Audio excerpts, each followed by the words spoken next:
Hello दोस्तों, target BKS classes में आप लोग के स्वागत है। आज हम वो बताने वाले हैं, इतना छोटा सा पॉइंट जो कन्फ्यूजन में रहता है, यानी कुछ परमेय संख्या है कि अपरमेय संख्या है, ये आपको बिहार बोर्ड में पूछा जाता है। देखिए, बहुत आसान आपको जो है, बट इसमें समझने में आपको थोड़ा भी टाइम नहीं लगेगा। बट यहाँ पर ध्यान दीजिएगा, अब यहाँ पर परमेय और परमेय संख्या के बारे में जानना है तो कैसे पहचानेंगे कि वह परमेय संख्या होगा। जैसे ध्यान दीजिए, एक आपको हम लेते हैं पाई और एक लेते हैं 22/7। अब यहाँ पर देखना ही है, एक पाई और एक 22/7 है, ये दोनों में कौन परमेय होगा या कौन अपरमेय होगा।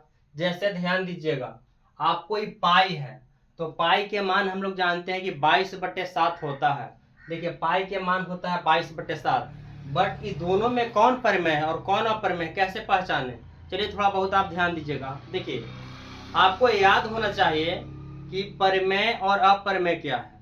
तो परमेय संख्या वो संख्या होती है जिससे P/Q के रूप में लिखा जाता है, यानी P/Q के रूप में लिखा जाता है। जैसे हम देखिए, P/Q के रूप में हो, P/Q के रूप में हो और Q बराबर नॉट 0, यदि ये रहेगा यानी P/Q के रूप में, तो वह कहलाएगा परिमेय संख्या कहलाएगा।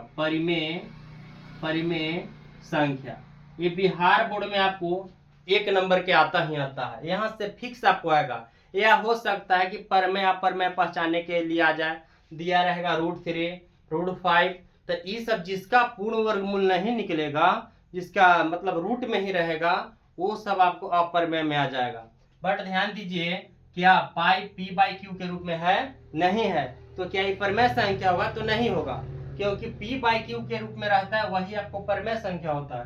तो आपको पाई जो है, पाई एक अपरिमेय संख्या है, अपरिमेय संख्या है। पाई एक अपरिमेय संख्या है। अब यहाँ पर देखिएगा, दूसरा है 22/7। तो 22/7 क्या है? तो यहाँ पर आपको 22/7 है, यह P/Q के रूप में है, इसलिए यह एक क्या हो जाएगा, तो एक परिमेय संख्या हो जाएगा। कौन संख्या हो जाएगा? परिमेय संख्या हो जाएगा। देखिए, बहुत आसान से है। जैसे अगर फॉर एग्जांपल और अगर हम लोग लेंगे, तो जैसे अगर हम कहें क्या √16 परिमेय होगा? क्या जी होगा, क्योंकि √16 के वर्गमूल होता है 4 और 4 क्या रूट में है? नहीं है। तो 4 को हम लिख सकते हैं 4 को 4/1 यानी P/Q के रूप में है। बट यदि हम कहें क्या √3 और √5 और √7 क्या ये परमेय है? तो ये परमेय नहीं है, क्योंकि देखिए, अगर √3 के अगर निकालिएगा वर्गमूल तो आपको 1.732 होगा। तो पॉइंट के रूप में आ रहा है, तो पॉइंट बताइए कि आप P/Q के रूप में है? तो नहीं है भाई। तो जो जिसका वर्गमूल यानी पूर्ण नहीं होता है, पूरा नहीं होता है, वो अपरमेय संख्या होगा। तो √3 हो गया, √5 हो गया, √7 हो गया, √11 हो गया। लेकिन √25 देखा जाए तो √25 देखिए परमेय है कि अपरमेय है? तो हम कहेंगे √25 जो होता है वो 5 होता है।